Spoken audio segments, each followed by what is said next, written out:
Because I think, to be honest, Jeff, we have a lot of room to improve in the church space and deploying and using technology to really effectively minister to people and do outreach.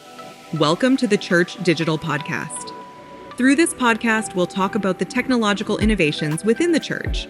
But more than tech for tech itself, we'll address deeper questions. Is disciple making possible digitally? How should we approach the digital mission field? Can a biblically grounded church operate in digital space? Oh, and where does the metaverse and artificial intelligence fit into all of this? Whether you're a big or small church, the Church.digital's goal is to help churches like yours learn to be a multiplying church, digitally and physically. And now here's your host, Jeff Reed.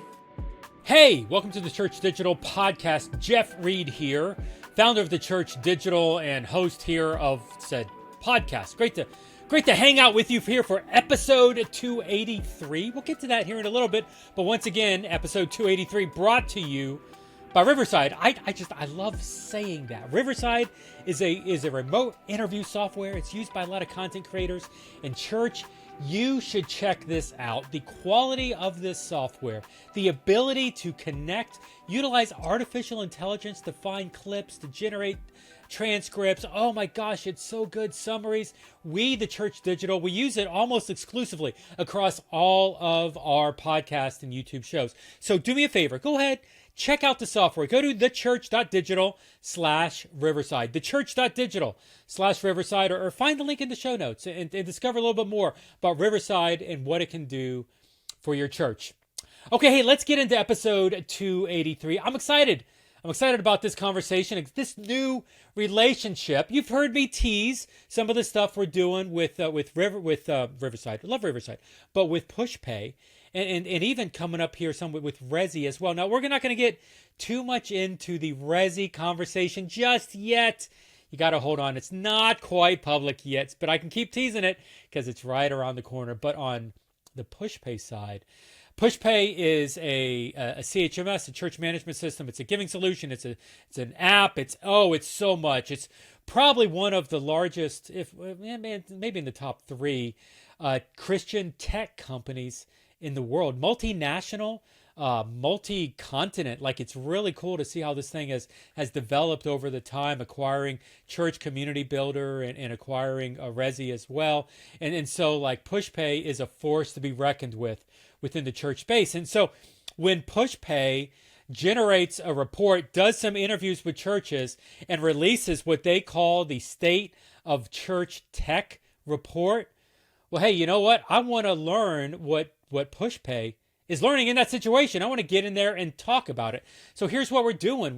They release this information. Once again, this link is in the show notes, so you can go on there, download the PDF, start to explore what you're learning, and then listen along as we've got the CTO of Pushpay, Aaron Senneff, here on the Church.digital to talk about what the report is, who the churches are they're talking to, and what surprised him. And by the way, what does he think of all of this hybrid and digital church and the stuff that we love here on the Church.digital podcast? So do me a favor, once again, go download that report on the show notes and jump into this conversation with Aaron Senneff, CTO, Chief Technical Officer of Pushpay, and myself, Jeff, with the Church.digital. In a conversation that I'm simply calling the State of the Church Tech Report 2024. Okay, everybody, here you go. All right, well, hey, let's just open it up then. Go ahead and tell me about the Pushpay State of the Church Tech Report.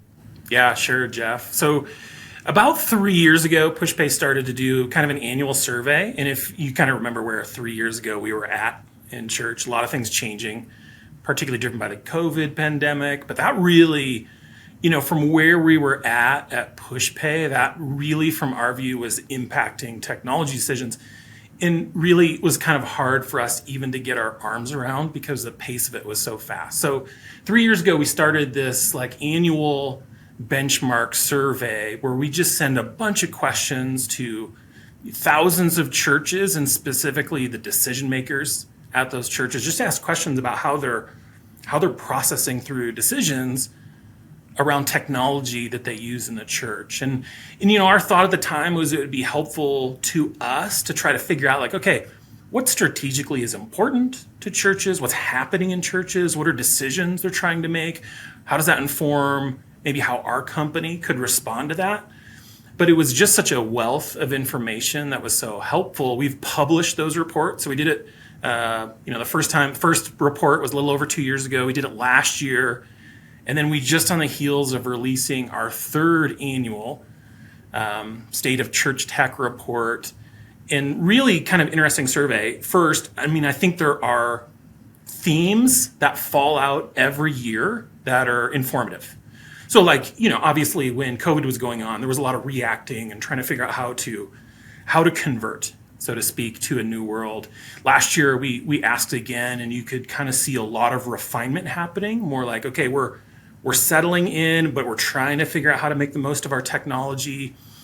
And this year, I wouldn't say it's a mammoth landscape change, but there are some things that I think have been kind of eye-opening as we go through that survey results. And one of the things that, I think it's just to share with your audience, I think we're really at the point where the idea of in-person only church is just severely waning.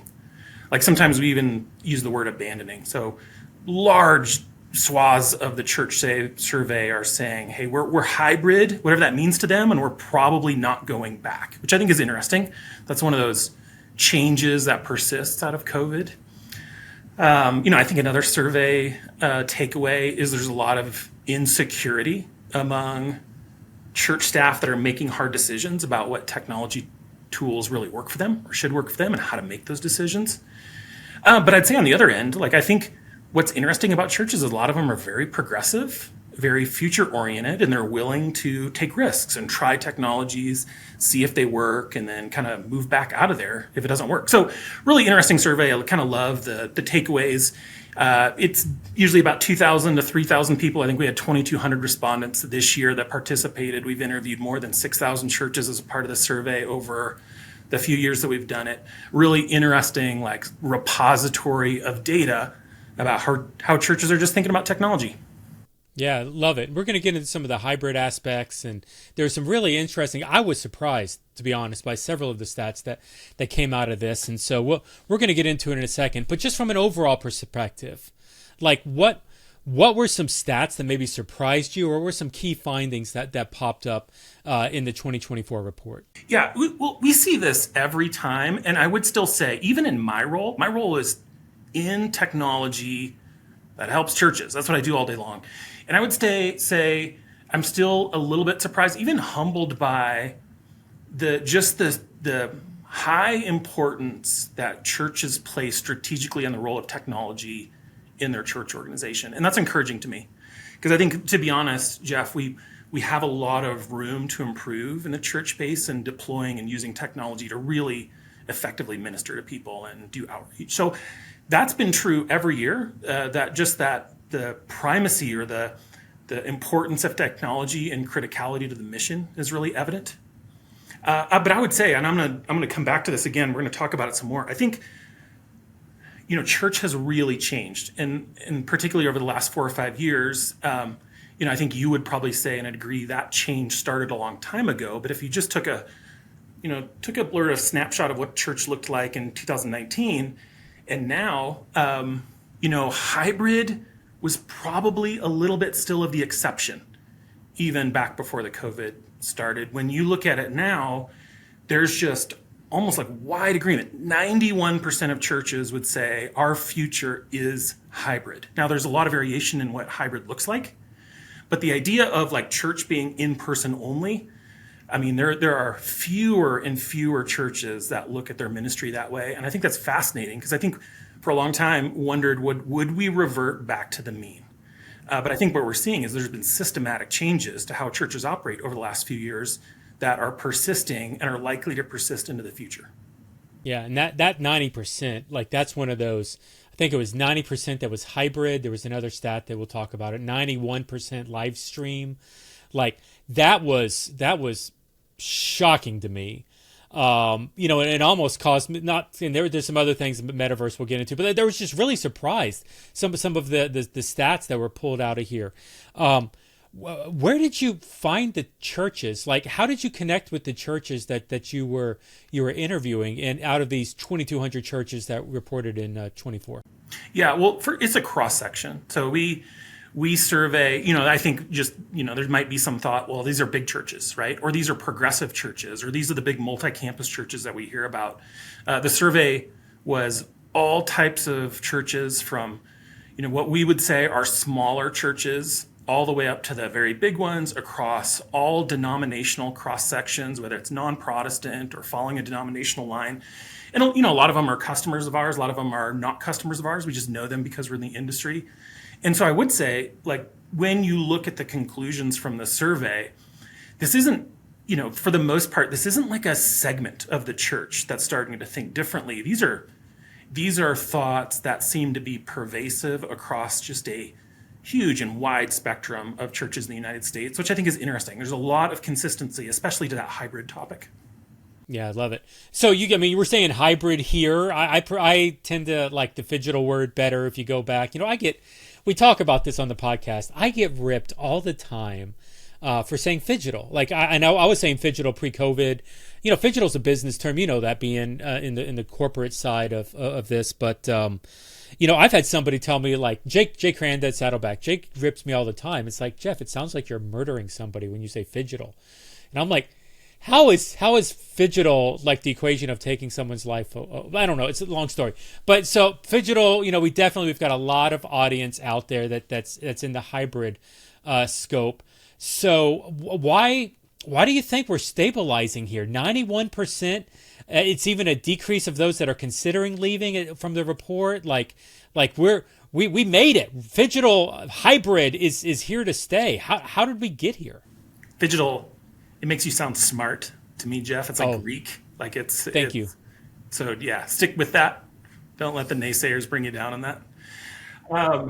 I would say, I think it's interesting because I think a lot of that decision making or realization just comes out of the practical benefits of hybrid. I think a lot of churches have just realized there's reach there that they can't otherwise get. And it doesn't have to be, there are churches that you and I know well that are shooting for the global reach or the national reach. They really want to have an organization that stretches all the boundaries. There's a lot of churches that aren't thinking that way.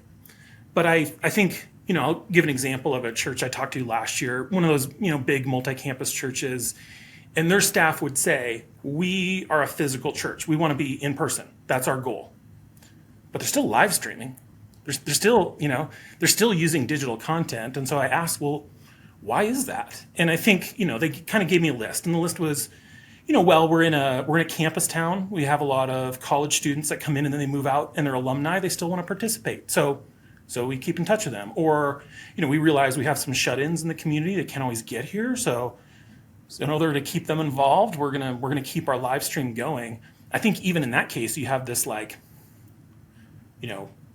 physically oriented church that's also like, well, there's a reach here that matters to us. And so we're going to continue to invest in things like live streaming and connecting with our remote audience. I think that's part of it. It's just the awareness that there's reach there. The other two, I think it's, here's my very casual observation, is that we are just shifting to much more of an asynchronous world in general. Like me, you might have been this way, Jeff, but weeks had a cadence to them, like Monday through Friday, 8 to 5, that's work or school. And then Saturday is sports. And then Sunday morning is church. And Sunday evening was youth group. And then Monday comes and it starts all over again. And the week had a cadence. In my family, at least, that cadence is seriously disrupted, right? Because soccer games don't just happen on Saturday anymore. They happen on Sunday morning. And work doesn't just happen on Monday through Friday. Sometimes we're putting in a little extra effort, or there's something non-traditional going on. And so it used to be in the past, you'd maybe have to miss church for some reason. You go to church and someone's like, "Whoa, did you hear Pastor Mike's sermon last week?" You say, "Well, no, I didn't. What did I miss?" And there's no going back. But for a lot of families, I think that schedule's become asynchronous to the point that, yeah, we want to go to church on Sunday morning, but when that's not possible, let's just let's pull up the service 3:00 this afternoon when we have some free time. That is just the reality of how families are operating, and I think it's a sign that churches are kind of moving to adapt to that a little bit. That's a theory, and mostly born out of my own family experiences, because that's kind of how we are. And I know there's a lot of families like this. But the last one, and I think this is probably the most compelling to me, is that, and I've heard you say this before, Jeff, but it's a very, very safe front door to approach a church for the first time through a digital avenue.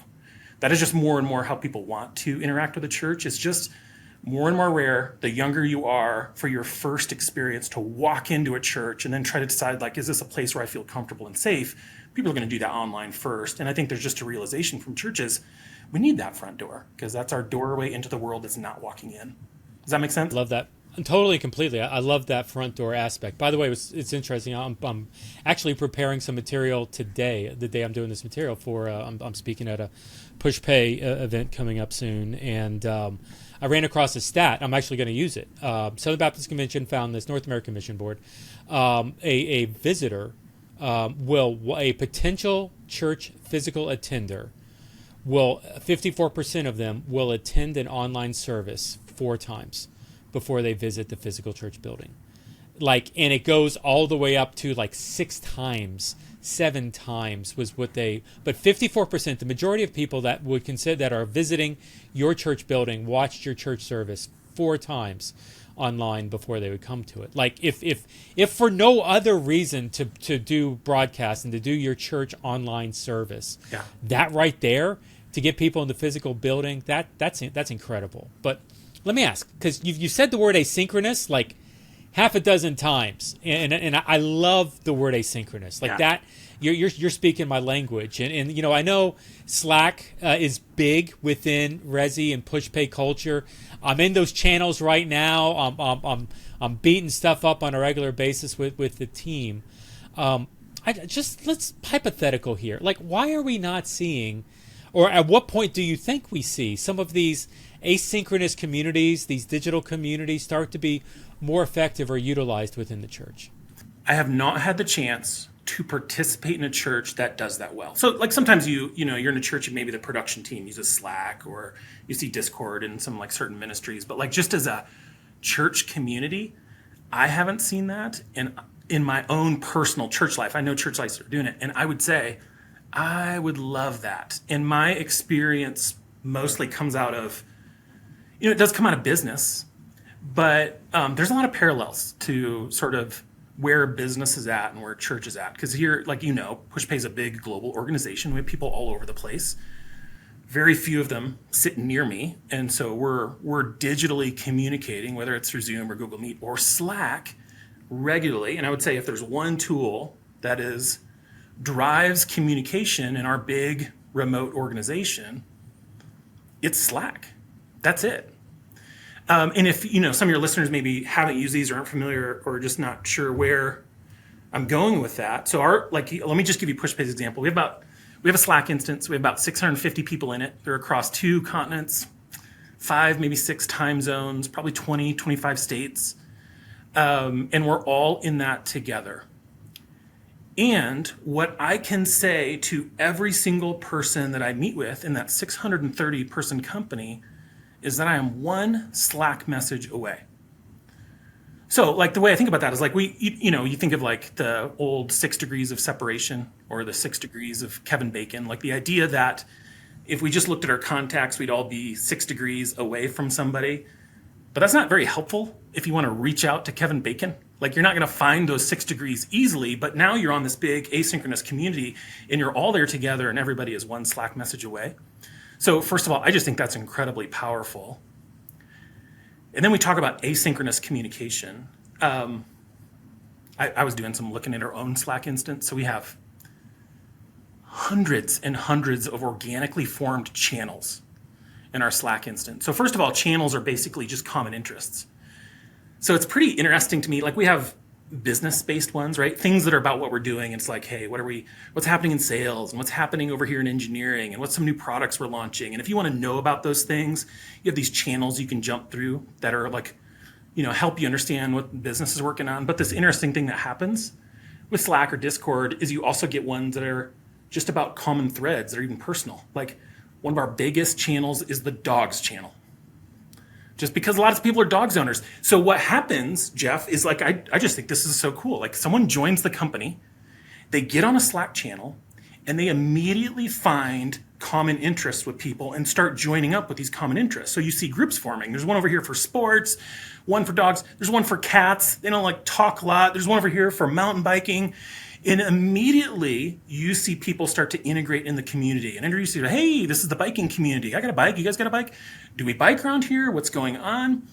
And I think about how fluidly that happens in a platform like Slack or Discord, and how much effort we put into churches into forming groups. Like it's automatic in one of those platforms, and it's a process on the side of the church. And sometimes I just want to say, like, put Slack in my church, and then I will find the people I connect with. I promise you, I will find them. And I also would say, just as a sidebar to that, and it's also a benefit, it really is, those tools, the Slacks, the Discords, these like mass communication tools, they're good at forming connection digitally. They might be one of the best tools in terms of like digital connection. I was just a little checking, because you can check Slack statistics. So I just looked in our instance, and one of the things it tells you is like who's the most prolific like Slacker, who's the slackiest, who sends out the most messages. And there's this one woman in my group, she's always at the top of the list, Sarah. I'll just give the math. She sent out 4,600 messages over the last 30 days. That's like 230 a day. And I was like, how? So I was asking her about it, and she's like, well, look, part of my job is to stay connected with anybody, so I just use Slack a lot. But she also said, like, and I'm going to be honest here, I'm a remote employee, and this is my way to stay connected with people I don't otherwise see. And I think like those platforms would be incredibly powerful for churches with some digital reach, because it's just incredibly good, like community creating connection type software. Does that make sense? Totally, completely. Like for me, I love everything about this. I love Sarah's 230 messages a day. That's crazy.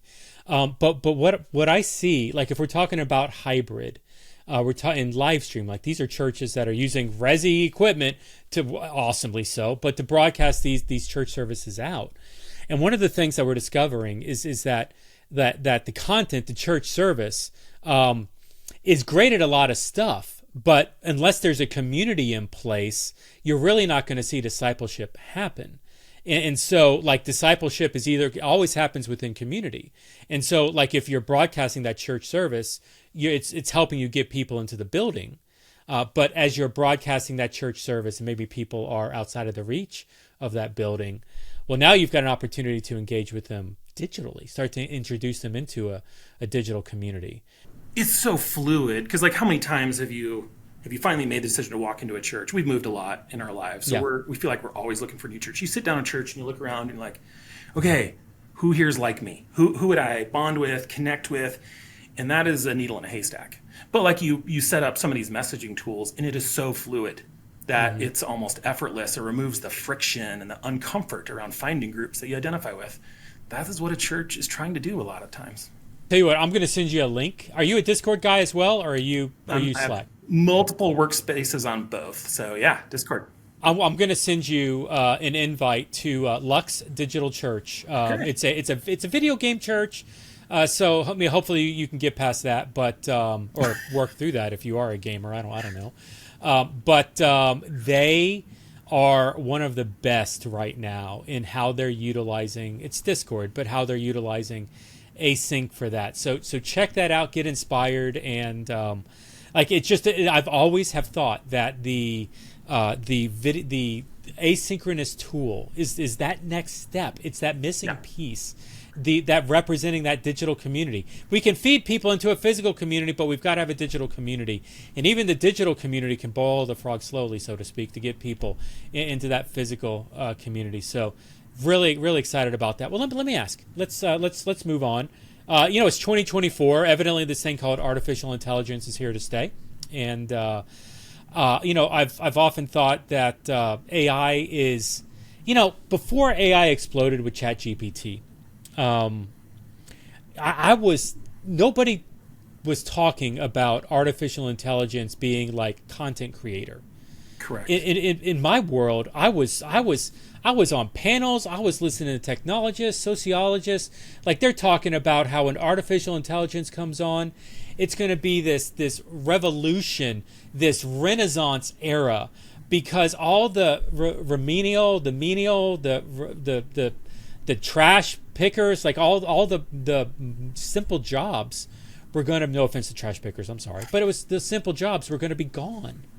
And we were all going to be able to be artists and writers and cinematographers and just re-engaging in this whole new life. Well, first off, that didn't happen because now, like, every AI is creating all the content. Like, the regular content creators is worth nothing at this point because AI is cranking it out so easy. So I've always had this challenge. I'll get to the question in a second. I'm having fun. I was always thinking that the church and organizations, they were not going to be utilizing AI like they are with the content, but it was much more powerful, built into platforms, built into tools that can, we don't necessarily need them to be that cutting edge to understand how to write the code and the prompts, but understand how to utilize the software that's in place. What are you guys looking at, Pushpay, in context of artificial intelligence? Like what's today look like? What's the future look like? Where are you going with all this? First, I would just say it's hard to say. Like, I think there is not a technology in my lifetime that I have seen that has had a faster adoption curve, a faster mainstreaming than generative AI. Like, it is shocking. I just remember, I remember when ChatGPT, I think it was 3, came out, and it was, for me, it was still a parlor trick. So I remember sitting around, it was over Thanksgiving, I have a bunch of college students, they're sitting at a table, they're working on essays, and I was like, hey, let me write your essay for you, what's it about? Yeah. And I log into OpenAI and I plug some stuff in there and read it to them, and there's like shock and awe. And in that October, November timeframe, nobody's quite aware of what it is. And I think by January, everybody knew what ChatGPT was. And I started to ask pastors in groups. I would just ask, like, hey, who in here knows what ChatGPT is? And basically 100% of the group back then would be like, yeah, of course, everybody knows what it is. I'm like, well, it was less than 6 months ago that came out, or 7 or 8 months ago. And then we would ask, well, who's using it? And about half the hands would shoot up, like, yeah, I use it for email creation, or help me along with my sermon notes, or graphic design, or whatever. So it's really pervasive. Like, I think what's interesting about that is, what someone told me today that I was like, yeah, that's probably true. You are either an organization that is using AI, or you're an organization that doesn't realize they're using AI. But either one, you're definitely using AI. Whether it's in your personnel and day-to-day workflow, or it's just the tools that you use to do your job in a regular email, whether it's, on a regular basis, whether it's your email client or whatever. And Pushpay's product will go the same way too. The interesting thing is we've actually used some machine learning for quite some time. We have a payments platform. We've used it for fraud detection for a long time. It's been around a while. It's just that this generative AI, this new kind of like content creation side of AI, is still relatively new. And I think there's some things that we will look hard at to just improve the life of church staff members that are trying to do effective ministry. And I'll give you just one example. We talked a lot about live stream. A lot of times that results in stored content. So videos that can be replayed later. And one option is I can go to my church's website and I can pick the Sunday from 6 weeks ago and rewatch the message. But I think AI allows you like really easy tools to go assimilate all the videos, listen to what the pastor is saying, tag it, mark it, help contextualize it. And then what you can do is say, okay, like, here's what I'd really like to do. I want to put together, maybe 3 to 5 to 7 snippets of our pastor talking about prayer for maybe upcoming small group curriculum. And you can use some AI tools to do that pretty effectively, to be like, okay, now just go scan our library, surface to me the 2 or 3 or 5 minute snippets that we've heard from him over the last 24 months. And then we can order those things. Like the big things that are heavy lifting, heavy investment, take a lot of time. I think you're going to see, not just from Pushpay, but elsewhere, AI is going to attack those things and are hopefully the best that we see from that is our own personal productivity, and what we can create for our end users just gets better and better.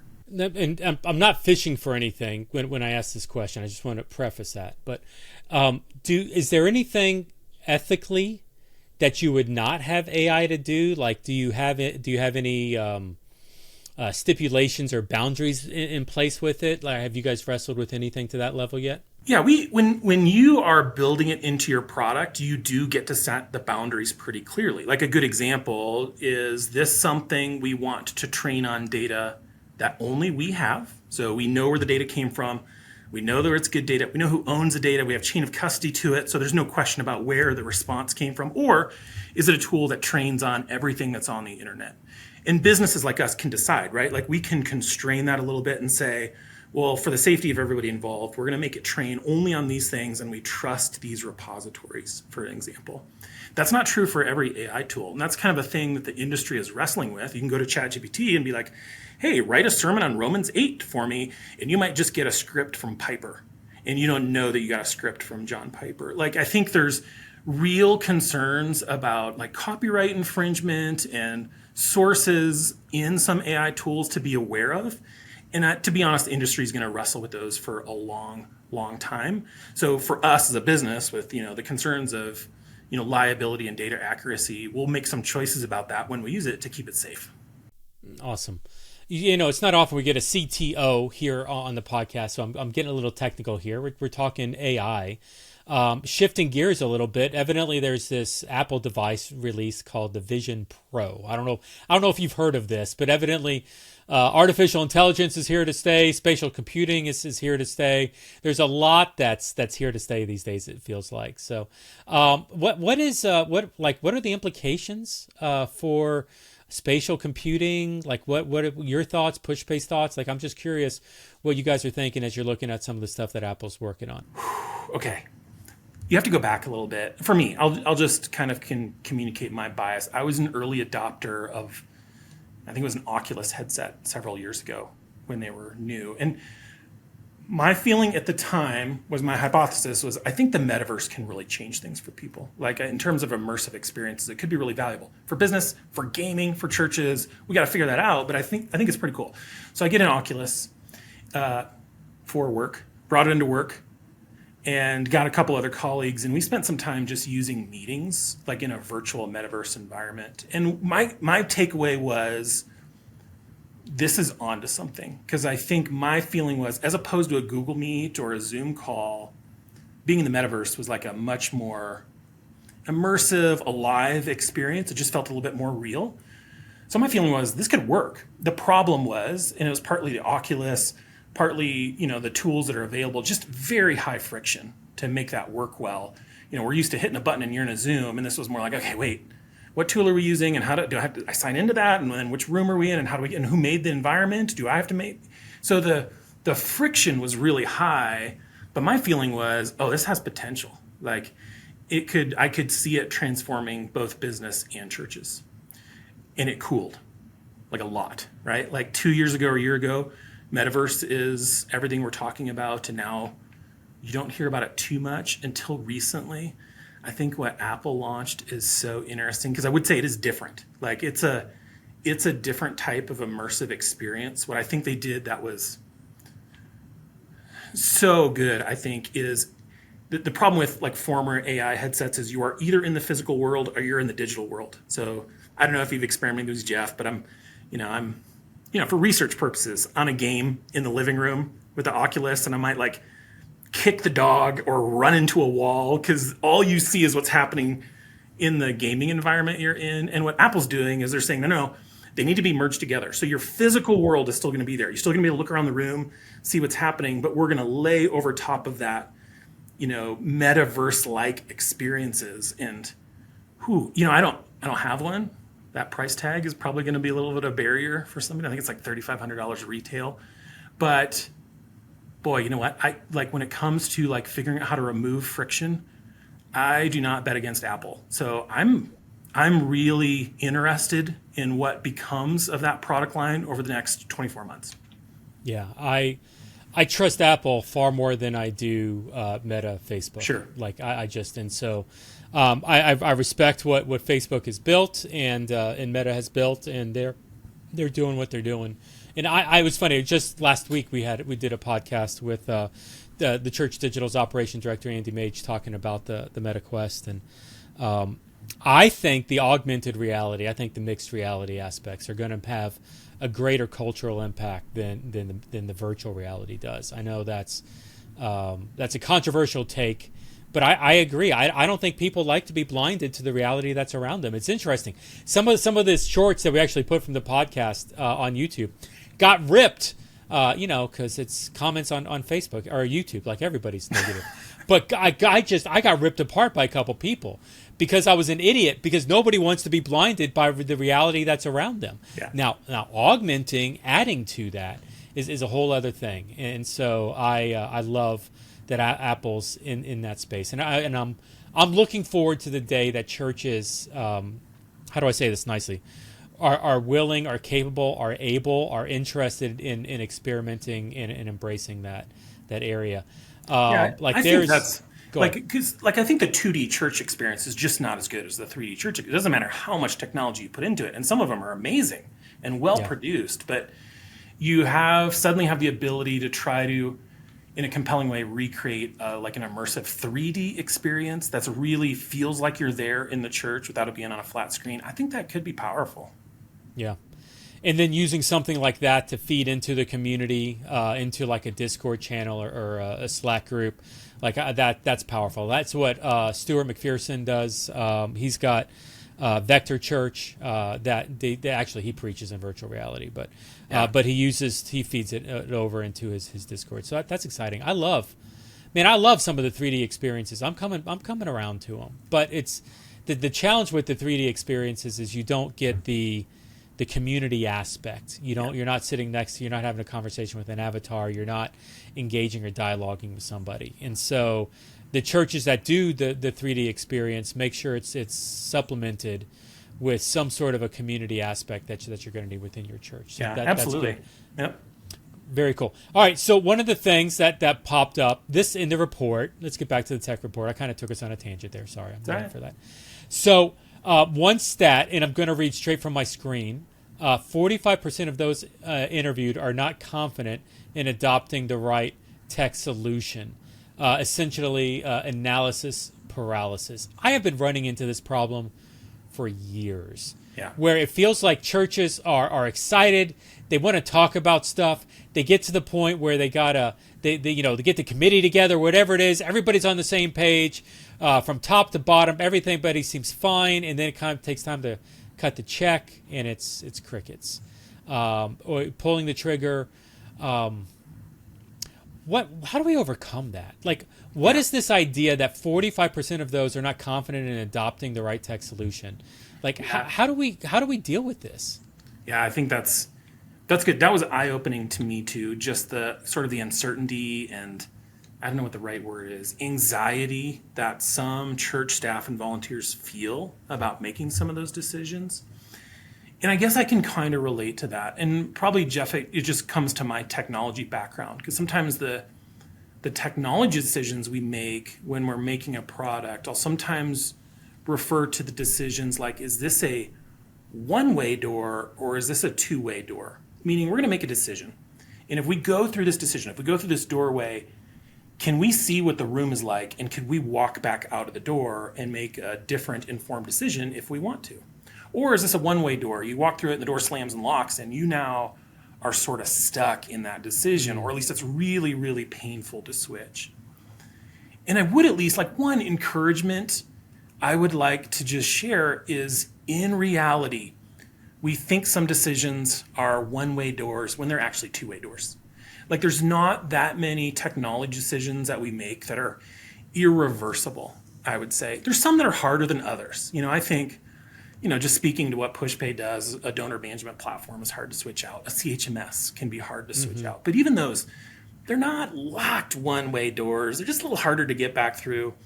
And so, like, one of the things I would just encourage people is, it's okay if you, in the spirit of experimenting with what works and what doesn't. You make a mistake and decide it doesn't work. I am a technology professional that's been doing this for 25 years, and we still do that regularly. We pick a solution, we try it, and we go, that just didn't work for us. Let's go back and revisit that. And there is a little bit of pain associated with that. I don't want to say that those are free choices, but it is okay to make a decision and either look back in retrospect and say, hey, that wasn't the right decision for us. Or more commonly what happens is that was the right decision at the time, but we've changed. You can change. It's okay. You can figure it out. It's not always a one-way door, even though it might feel like it at the time. So that was one thing. Like, maybe just have to swallow hard and get brave, because it's maybe not as bad as we think. But I think the other one is like the thing about technology, and there's clearly a lot of churches using lots of different technology solutions for a lot of different purposes. And there's 300,000 churches, maybe 400,000 churches in the United States. I would say maybe 50 to 70,000 of them are pretty technology oriented and trying a lot of things. They're all going to have a CHMS. They're all going to have a donor management platform. They might have an app. They probably have a website solution. They're probably using a live streaming. They probably have a general ledger. They're probably using something for payroll. There's just a lot of technology choices being made, and we can learn a lot from our network, right? Like we can reach out and just ask, how did that go for you? Was that a good experience? Or was that a bad experience? We can find churches that are similar to us, that maybe we went through a similar transition, made a different choice, maybe turned out that choice didn't work, and then had to go through the process of backing back out. I think that church network is really powerful. And by the way, that is like some of what we try to do in Pushpay. Some of what we do is obviously try to sell and support our current products, but you've been a part of this. A lot of what we try to do is just connect church leaders to talk about those technology decisions and process through them together. And honestly, I think that network can be incredibly powerful. Yeah. I mean, once again, that gets back to that asynchronous community, even the ability to, this is one of the conversations we're having even on the Resi side is setting up an asynchronous community to invite people into, to be able to dialogue and share, to learn about the product, to learn best practices, to talk about what's working and what's not working, or even just outside of the technology to connect at a ministry level, to be friends on mission together. Like there's... historically, the church has been very bad at working with other churches.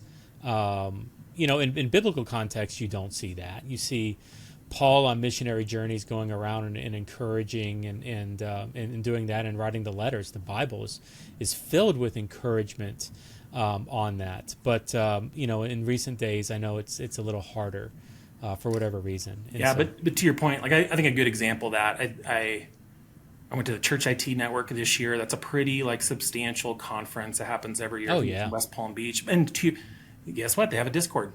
And all year long, the conference is only a few days, but all year long, those network of people are asking, hey, have you guys tried this? What did you do here? Anybody else figure this out? And it's this really kind of beautiful community that's, to your point, it's on Discord, totally asynchronous, and it just lives long after the conference.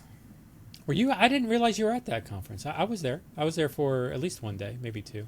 We must have just missed each other. Totally complete you. Must have just missed each other. I feel bad. Yeah. It's going to be in Dallas. I'll just message you on the Discord and we'll connect. How's that? Yeah, okay. We'll connect up. It'll be good. Another stat that kind of popped out for me on the report. 55% of churches allocate less than 10% of their operating budget to technology. In 2024, what should that number be? Realistically, Jeff, of the questions you could ask about that survey, I think that's one of the hardest ones to answer. And I don't know, I was trying to think of why is it so hard to put your finger on what that should look like? And I think part of it is because there are just so many different types of churches, small churches, big churches, digital churches, more that are trying to be in person. And the reality is most of these churches would say we don't have unlimited budgets. We have, a building to pay for. We have staff to pay for. We have ministries going on that have expenses. We're supporting missions. And then, we got to support the technology as well. I probably would approach that decision. This is where being maybe an XP or in the business ops side of a church is really, really challenging. But I would say business goes through the same thing. We have the same conversations every year. How much should we spend to do what we're trying to do? What makes sense to us? And I think what we try to do every year in this business I've been a part of it before, is to ask first, what's our strategy and what are we trying to accomplish? And then where is it best to apply the capital we have? Everybody has unlimited capital. Everybody runs out of money eventually, even Apple. And so like thinking through like, well, here's what's important to us, and therefore here's what we're going to invest in. And I think you've mentioned Resi a couple times. I really love the Resi product. It is a wonderful product. It is very high quality, very high reliability, camera quality. It just serves churches really well because it's really simple. And if you're leaning into hybrid or phygital or digital, I would say, look seriously at Resi. That's an amazing technology. But maybe like you might say, well, we have other products. Maybe we're trying to use email to connect with people, and that's not working very well. And honestly, that's not going to be our part of the strategy next year. Maybe we just don't need to renew our whatever MailChimp or Constant Contact. We're going to go to a free Slack instance instead or something like that. But I think like it's really hard to put your finger on it. It's more about who you are and what your strategy is. And then you sort of back into, well, what do we feel comfortable supporting this year? So I think it's a hard question to answer. Wow, that was a very long answer to come around to. I don't know. No, but I don't know, Jeff. That's a hard question though, right? Because you've got your your mega giga churches, 5,000-10,000, multiple campuses. They're going to have their answer to that, and I currently attend a church plant that's about 200 people on a Sunday, and so their approach is far different as well. Yeah. Within Pushpay, like, how do you serve churches with different expectations? Like within your product, like is there something that a smaller church can engage with?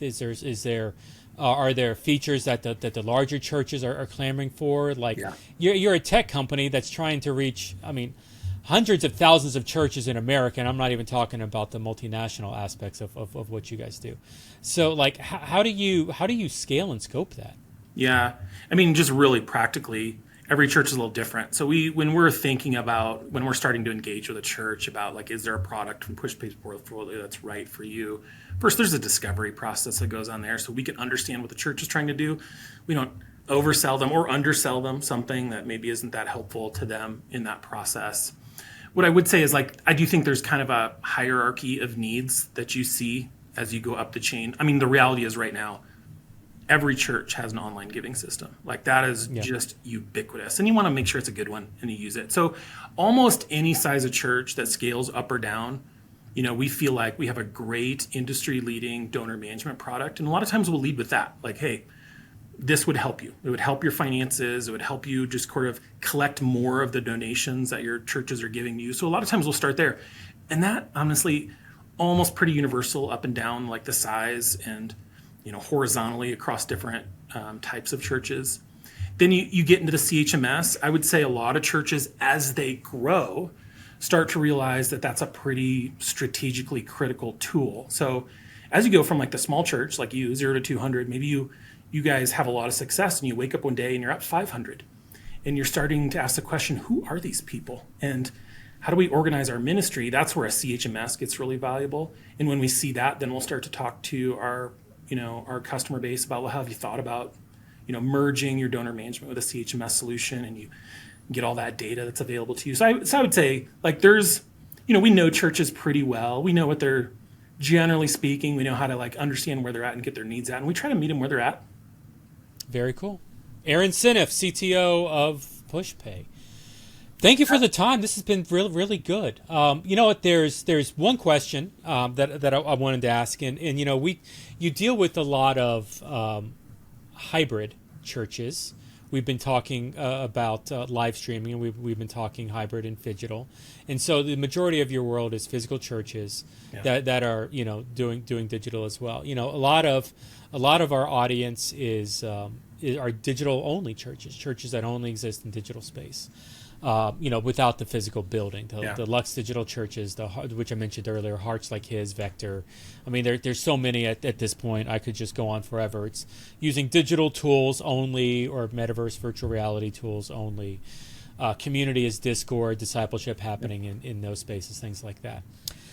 You're a tech guy, I mean, literally from top to bottom. And so I would love just a moment here to pick your brain. I know it's a controversial idea. Some people love it, some people hate it, but most of them will express their opinions online one way or the other. So I would love your take. Pros and cons of a digital expression of a church, no physical building. What are you thinking? Yeah, I mean, I think I have to remove my personal preference because, like, I do think this is kind of personal a little bit. Like, I prefer to work face to face. That isn't my reality, but when I can do it, I will do that. And church is similar to me. I can't always be face to face, but I prefer to be when I can.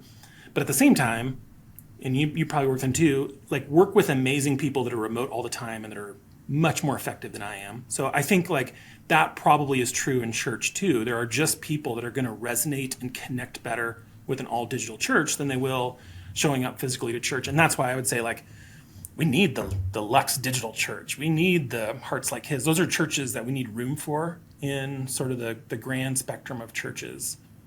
I will say I think it's hard. Like, there's one really practical thing that's hard to overcome for all churches, but I think the bigger you get and the more digital you are, the harder it is. And that is anonymity. Now, I would just say, like, anonymity is a problem in a physical church too. Like, you could walk in to visit, sit down, walk right back out, never talk to anybody, and no one is ever going to know you're there. But I would just say, in digital in general, that problem goes up. Churches are designed to minister, and you need to know who to minister to do that. And like you said, really great progressive churches out there are figuring this out. And like we talked about, like, Slack and Discord is an option, and there are others. There are ways to engage people without necessarily see them physically. But I think, like, anonymity is a large problem in churches now. It prevents people from getting engaged and forming community connection. And I have a concern that as we move to more hybrid and digital, without solving that problem, we're less effective churches, if that makes sense. But totally, completely. The other one, and this one, like, I don't know about, you might not buy this one, Jeff. So, but I'll just tell you a theory I have, and this is a very uninformed theory. I do think this part is true. Like, I think that there's an epidemic of loneliness and isolation in our country that we maybe haven't totally confronted yet. There's some really interesting studies about this, but, like, even before COVID, about half of all US adults would say they feel some, like, meaningful or measurable amount of loneliness. And the thing is, like, look, we got every digital tool in the world to connect with people, right? Like, I have good friendships that are completely on WhatsApp right now, or Snapchat or whatever. Like, in a world in which we are actually more connected than we ever have been, we are feeling more loneliness and isolation as a group of people, and that's a concern for me. I think that impacts our mental health, our physical well-being, sort of our social health. And the Surgeon General even kind of published a little report, which I think was interesting, that says it's even possible that where we're at is shortening lifespans. Like, consider this sort of an epidemic that's akin to, like, smoking every day in terms of your physical well-being, which I think is crazy and interesting, and I don't think we've confronted that. And so, like, I think the obstacle of churches here in the digital space is to form connection, to somehow defy the trend of increased loneliness and isolation, even in the midst of incredible digital tooling. I do think it's possible. I believe it's possible, but I do think that's also a challenge facing churches that are, trying to figure out how to pull away from physical presence more and more. So I think it's likely we'll solve that, Jeff. Like, I don't think, like, you can't generate, like, human connection through a computer. I think that is possible. I think it's about how to do it well. And I think as a church, even as businesses, we're still trying to figure out how to do that. Yeah, good. Well said. By the way, the Surgeon General, that report, I actually reference that all the time. I'll put a link in the show notes to it. Yeah. Because one of the 6 things that he says we have to do to end the epidemic of loneliness, I think it was number 4 for him, was actually an increase in better utilization of digital community.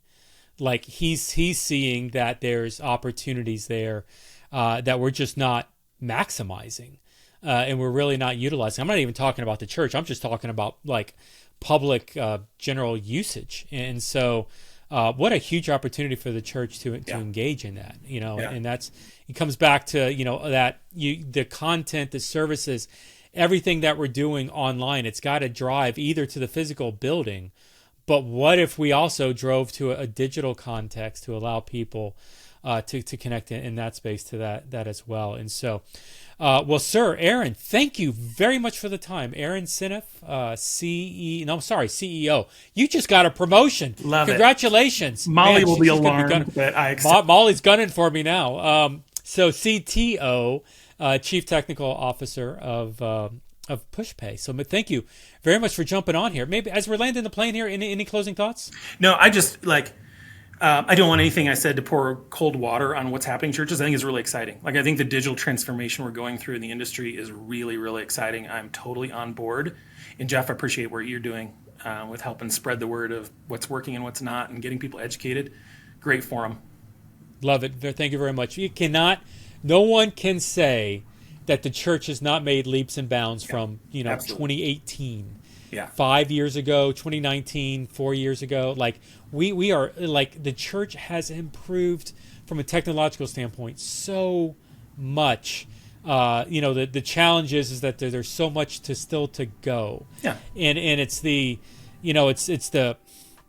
had a pastor friend of mine. I tell this story on occasion. I had a pastor friend of mine on social media, on an open forum, went on and said, "Hey, I'm selling my Resi Enterprise rack mount encoder. Who wants it?" And actually, I reached out to him because he's a friend, and I said, "Hey, what's going on?" I'm pretty sure I sold him that encoder, so I'm not really sure what is. Well, I just wanted to check up, but he replied back to me. He says, "You know what? I'm just losing interest in digital." And that, that's the obstacle is, you know what, all we're just trying to do is just get the services out there for the people who are away on vacation. That's all we really needed to do.